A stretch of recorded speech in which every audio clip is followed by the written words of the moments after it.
bukan tentang percaya COVID atau tidak percaya COVID, bukan di situ. Tapi bagaimana menyikapi kalau datang lagi beda pendapat, sementara undang-undang mengatakan yang mana gubernur harus nurut ke presiden, kira-kira gitu.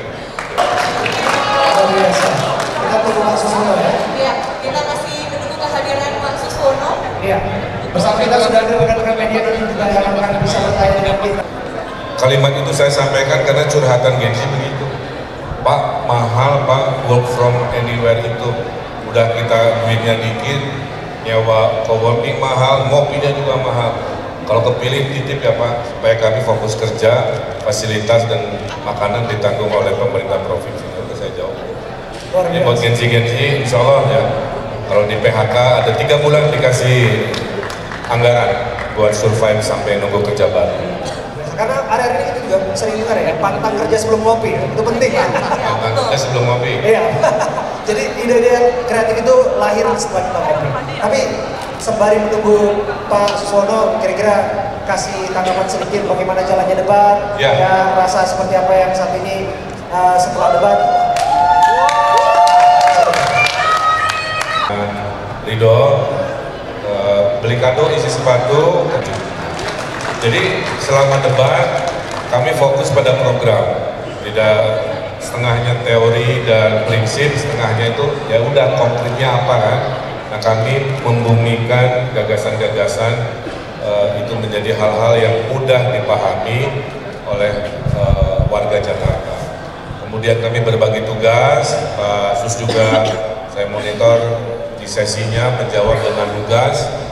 Poin-poinnya juga sangat luar biasa dan tentunya saya lihat secara umum ya ini debat bagus ya, hubungan kami antara nomor 2 nomor 3 juga hangat, tidak ada ketegangan yang sifatnya personal, semua pertanyaannya juga adalah tentang program ya.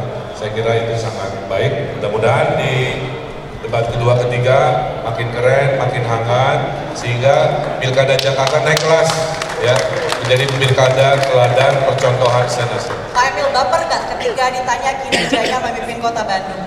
Oh enggak, itu fakta ya. Banyak kerja, banyak catatan. Sedikit kerja, sedikit catatan. Tidak ada kerja, tidak ada catatan. Karena saya sudah 10 tahun bekerja, pasti ada catatan. Tapi tidak ada yang sempurna. Kata siapa tadi ya? Kalau mau adil, saya beberkan pencapaian. Tapi kan nobody perfect, pasti ada kurang-kurangnya. Dan saya dengan kerendahan hati, saya minta maaf kalau masih dianggap kurang. Saya kira itulah kehidupannya. Pak Sus, bagaimana? Puas nggak dengan performance tadi pagi, di panggung tadi? Ya, secara umum saya kira saya mendampingi gubernur yang punya pengalaman yang luar biasa kan. Jadi saya relatif lebih ringan lah. Udah pelong ya Pak ya? Oh iya, lebih ringan karena semuanya sudah dikuasai oleh beliau, saya hanya menambahkan. Dan saya kira inilah satu kontestasi gagasan yang saya kira cukup baik ya untuk didengarkan atau diperhatikan oleh rakyat Jakarta. Kami ini berbagi debatnya sesuai berat badan, jadi banyak di saya, jadi mohon dimaklum. Luar biasa. Izin Bapak-Bapak ya, Monaya, kita akan berikan kesempatan sebentar untuk rekan media untuk bertanya dari mana asal medianya dan kemudian kewenangan dari pusat. Yang jelas kami lebih bertekad pada bagaimana menghijaukan Jakarta. Sehingga kita bertekad dalam waktu 3 tahun mudah-mudahan tertanam 3 juta pohon ya. Oke, cukup ya. Diri gubernur itu di atasnya ada pemerintah pusat. Jadi poin saya justru mempertanyakan, menguatkan agar pandangan-pandangan itu bisa harmoni dengan pemerintah pusat. Ketika pemerintah pusat sudah bilang A, walaupun kita merasa B, itu kewajiban undang-undang kita untuk mengikuti ketok palu A. Itulah hubungan sesuai undang-undang ketatanegaraan. Itu poinnya di sana. Bukan tentang percaya COVID atau tidak percaya COVID, bukan di situ. Tapi bagaimana menyikapi kalau datang lagi beda pendapat, sementara undang-undang mengatakan yang mana gubernur harus nurut ke presiden, kira-kira gitu. Kalimat itu saya sampaikan karena curhatan Gen Z begitu. Pak, mahal Pak, work from anywhere itu.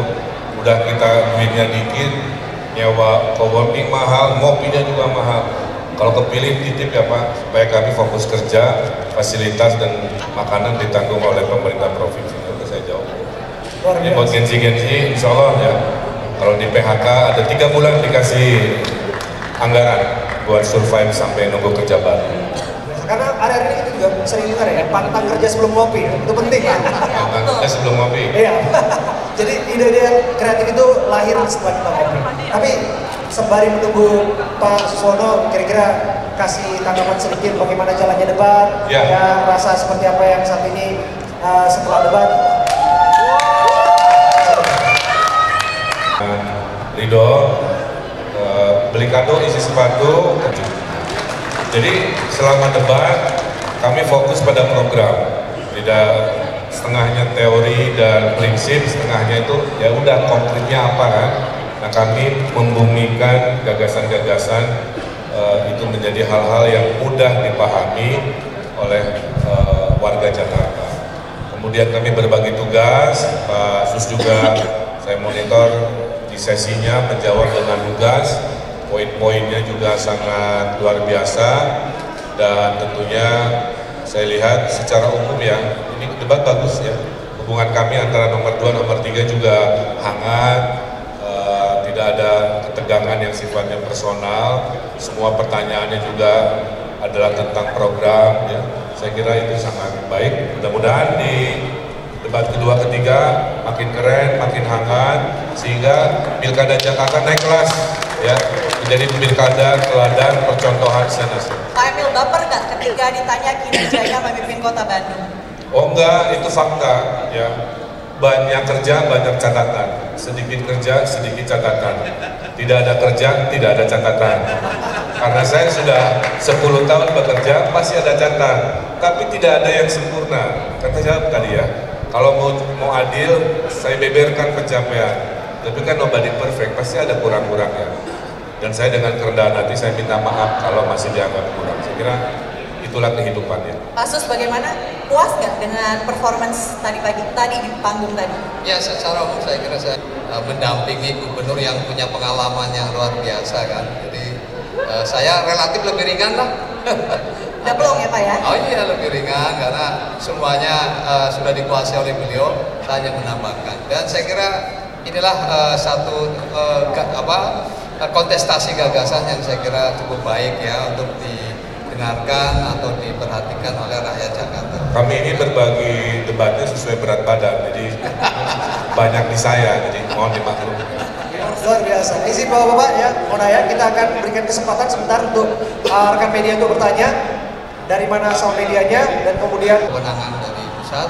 Yang jelas kami lebih bertekad pada bagaimana menghijaukan Jakarta, sehingga kita bertekad dalam waktu 3 tahun mudah-mudahan tertanam 3 juta pohon ya.